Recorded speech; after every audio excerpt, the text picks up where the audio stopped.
సాధన బాగున్నావా నాన్న? వెళ్ళి కాళ్ళు కడుక్కో.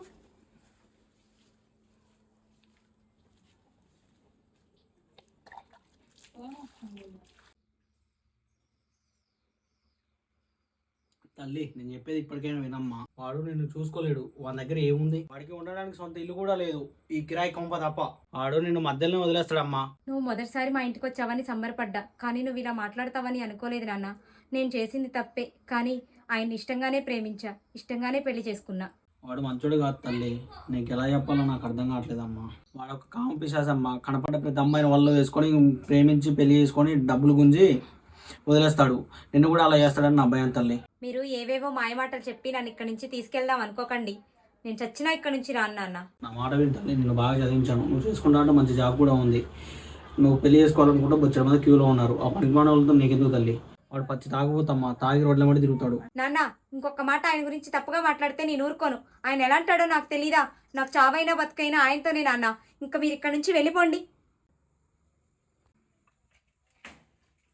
ఏంటి బంగారం అంత బాధగా ఉన్నావు? ఏం లేదండి. అలా మీ వాళ్ళని వదిలేసి వచ్చేసా అని బాధపడకు. నీకు నేను ఉన్నాగా, సచ్చేంత వరకు నిన్ను ప్రాణంగా చూసుకుంటా. సరే మరి, నాకు పని ఉంది, నేను వెళ్ళొస్తా. నవ్వు.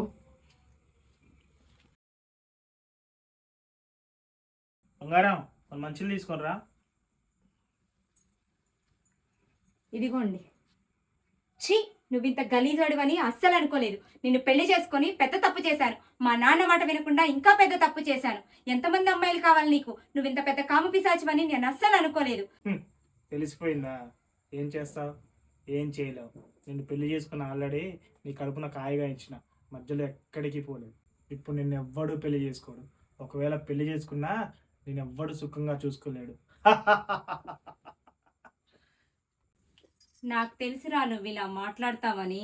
నిన్ను డైరెక్ట్గా ఏం చేయలేనని నువ్వు ఇప్పుడు తాగే నీళ్ళల్లో విషం కలిపా. మరో 5 నిమిషాల్లో నీ ప్రాణం గాలిలో కలిసిపోతుంది. నీలాంటోని చంపడానికే ఆ దేవుడు నన్ను నీ దగ్గరికి పంపాడనుకుంటా. నీ చావుతోటి చాలా కుటుంబాలు చల్లబడతాయి.